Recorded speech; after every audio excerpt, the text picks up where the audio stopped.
भारत की सुरक्षा एवं मोदी सरकार।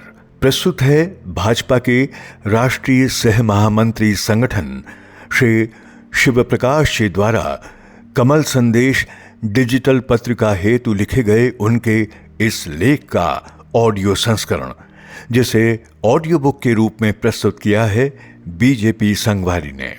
प्रधानमंत्री श्री नरेंद्र मोदी की सरकार के 11 वर्ष पूर्ण होने के उपलक्ष्य में भारतीय जनता पार्टी संकल्प से सिद्धि अभियान चला रही है। संपूर्ण देश में मोदी सरकार की सफलता पर प्रेस वार्ताएं, प्रदर्शनियां, विचार संगोष्ठियां, जनसभाएं एवं ग्राम स्तर पर चौपाल कार्यक्रमों का आयोजन हो रहा है। सोशल मीडिया द्वारा योजनाओं की जानकारी देने के साथ ही अनेक प्रकार की प्रतियोगिताओं का आयोजन भी हो रहा है।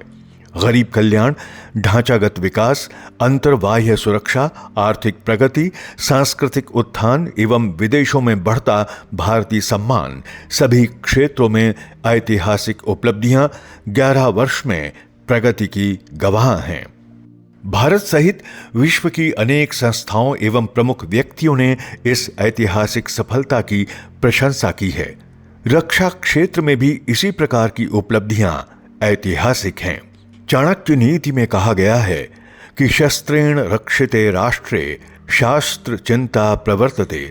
शास्त्रों की चर्चा भी तभी संभव है जब राष्ट्र सभी प्रकार से सुरक्षित हो।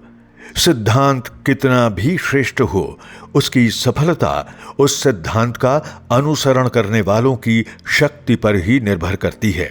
इसी कारण विद्वानों ने शक्ति को ही शांति का आधार बताया है। राष्ट्रकवि श्री रामधारी सिंह दिनकर अपनी कविता क्षमा शोभती उस भुजंग को जिसके पास गरल हो में इस सिद्धांत को ही प्रतिपादित करते हैं। भारतीय जनसंघ ने अपने 1964 के पटना अधिवेशन में प्रस्ताव पारित करते हुए मांग की थी कि भारत को परमाणु बम बनाने के सभी प्रयत्न करने चाहिए। सिद्धांत एवं नीतियां नामक दस्तावेज में भी परमाणु अस्त्रों का निर्माण करने की बात की गई थी। प्रस्ताव प्रतिपादित करते समय कहा गया था कि हमारे आराध्य सभी देवी देवता धर्म संस्थापना के लिए शस्त्रधारी हैं, इसलिए भारत माता भी परमाणु बमधारी होनी चाहिए। इसी नीति का अनुसरण करते हुए श्री अटल बिहारी वाजपेयी के नेतृत्व वाली एनडीए सरकार ने 1999 में पोखरण परमाणु विस्फोट कर विश्व में भारत के सम्मान को बढ़ाने का कार्य किया था। 2014 में प्रधानमंत्री श्री नरेंद्र मोदी की सरकार बनने के बाद देश अपने हितों की सुरक्षा करने में समर्थ बने, इस प्रकार की नीति पर चला। आतंकवाद के प्रति जीरो टॉलरेंस की नीति इसी का उदाहरण है। जहां कांग्रेस सरकार में आतंकियों के लिए जी जैसे सम्मानपूर्वक शब्दों का उपयोग एवं बिरयानी खिलाना जैसे उपक्रम चल रहे थे, वहीं मोदी सरकार में सेना और सुरक्षा बलों को आतंक से लड़ने के लिए छूट एवं सुरक्षा बलों को आवश्यक सुरक्षा उपकरण उपलब्ध करवाए गए। रक्षा क्षेत्र का बजट 2013-14 में 2,53,000 करोड़ था। अब 2025-26 के लिए वो बढ़कर 6,81,000 करोड़ अर्थात 3 गुना से अधिक हो गया है। 2015 की कैग रिपोर्ट के अनुसार भारतीय सेना के पास केवल 20 दिन का गोला बारूद उपलब्ध था। व्यक्तिगत सैनिक स्तर पर सैनिकों को अब स्वदेशी रूप से निर्मित उच्च गुणवत्ता वाली बुलेट प्रूफ जैकेट, उन्नत हेलमेट, नई बैटल ड्रेस यूनिफॉर्म यानी NBDU, नाइट विजन डिवाइस यानी NVDS और थर्मल इमेजर उपलब्ध कराई गई। मोदी सरकार के आने के बाद सेना के समन्वय के लिए लंबित मांग CDS की नियुक्ति का निर्णय हुआ। ऑपरेशन सिंदूर में तीनों सेनाओं के समन्वय में हमने इस निर्णय की भूमिका को अनुभव किया है। शस्त्रों की खरीद के लंबे समय से लंबित निर्णयों का भी शीघ्र निस्तारण होते हुए हम देख चुके हैं।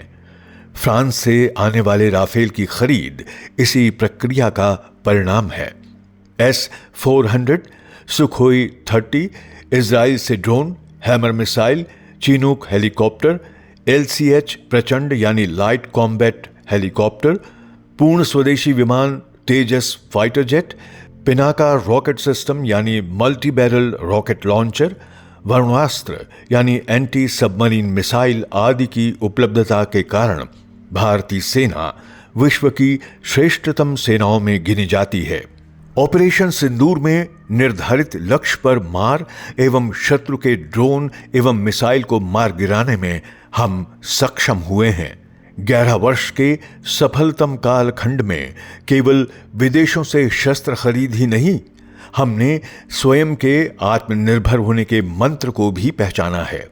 अब हम भारत में उन्नत एवं आधुनिक स्वदेशी शस्त्रों का निर्माण भी कर रहे हैं।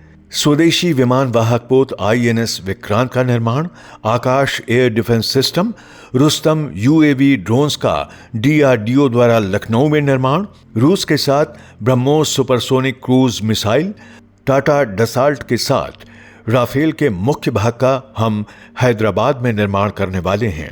रक्षा उत्पादन में पिछले 10 वर्षों में 174% की वृद्धि हुई है। रक्षा उत्पादन 2014-15 में 46,529 करोड़ की तुलना में 2023-24 में 1,27,265 करोड़ हुआ है। रक्षा मंत्री श्री राजनाथ सिंह जी ने 17 नवंबर 2021 को झांसी में आयोजित राष्ट्र रक्षा समर्पण पर्व के अपने संबोधन में कहा था कि भारत अपनी रणनीतिक व सुरक्षा आवश्यकताएं अन्य देशों पर निर्भर होकर पूरा नहीं कर सकता। सरकार निरंतर आत्मनिर्भर भारत की दिशा में प्रयासरत है। रक्षा क्षेत्र में आत्मनिर्भरता की नीति के कारण अब हम खरीदने अर्थात आयात करने वाले देश नहीं, बल्कि हम विक्रेता अर्थात निर्यात करने वाले देश बन गए हैं। 2004 से 2014 अर्थात 10 वर्षों में हमने 4,312 करोड़ का निर्यात किया था। 2014 से 24 में जो बढ़कर 88,319 करोड़ का हुआ। 2024-25 में केवल एक वर्ष में ही हमने 23,622 करोड़ का निर्यात किया है। आयात में 21% की कमी करके 11 वर्षों में निर्यात में 34% की वृद्धि करने में देश सक्षम हुआ है। आज हम लगभग 80 से अधिक देशों में रक्षा उत्पादों का निर्यात कर रहे हैं। ऑपरेशन सिंदूर में हमारे स्वदेशी शस्त्रों की सफलता को देखकर विश्व में हमारे शस्त्रों की मांग भी बढ़ गई है। देश को नक्सल मुक्त करने के मोदी सरकार के संकल्प ने देश के सामान्य नागरिकों में सरकार के प्रति विश्वास जगाया है। नक्सली हिंसा में लिप्त आतंकी अपनी अंतिम सांस गिन रहे हैं।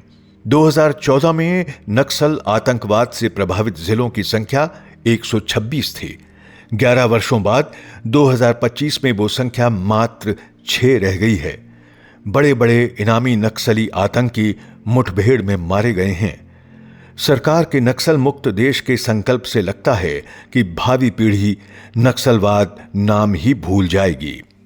प्रत्येक प्रकार की गुलामी की मानसिकता से मुक्ति का उदाहरण प्रस्तुत करते हुए 2 सितंबर 2022 को कोच्चि में प्रधानमंत्री नरेंद्र मोदी ने भारतीय नौसेना के नए ध्वज का अनावरण किया, जिसमें औपनिवेशिक सेंट जॉर्ज क्रॉस को हटाकर छत्रपति शिवाजी महाराज की राज मुद्रा से प्रेरित अष्टकोणीय प्रतीक को स्थान दिया गया। इसमें अशोक स्तंभ, लंगर और नौसेना का आदर्श वाक्य शं नो वरुणः अंकित है, जो भारत की समुद्री विरासत और आत्मगौरव का प्रतीक है। नए भारत का संकल्प घर में घुसकर आतंकियों को मारेंगे केवल कहना मात्र नहीं, सर्जिकल स्ट्राइक, एयर स्ट्राइक एवं ऑपरेशन सिंदूर में हमने ये करके दिखाया है। खून एवं पानी एक साथ नहीं बहेगा। सिंधु नदी समझौता रद्द कर हमने आतंक के प्रति अपने दृष्टिकोण को विश्व के सामने स्पष्ट किया है।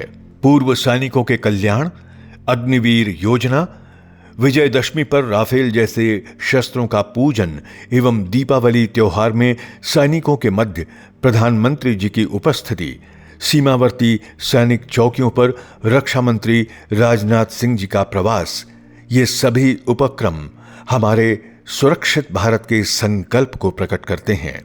ऑपरेशन सिंदूर के बाद की स्थिति पाकिस्तान के आतंकी चेहरे को बेनकाब करने, आतंकवाद के प्रति भारत के दृष्टिकोण को विश्व के सम्मुख रखने के लिए सर्वदलीय प्रतिनिधिमंडल देश की एकजुटता को प्रकट करने का कूटनीतिक सराहनीय प्रयास है।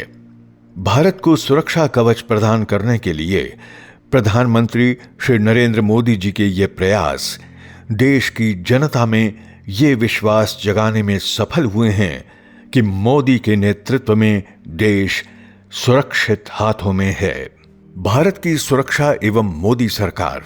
आप सुन रहे थे भाजपा के राष्ट्रीय सह महामंत्री संगठन श्री शिव प्रकाश जी द्वारा कमल संदेश डिजिटल पत्रिका हेतु लिखे गए उनके इस लेख का ऑडियो संस्करण, जिसे ऑडियो बुक के रूप में प्रस्तुत किया बीजेपी संगवारी ने।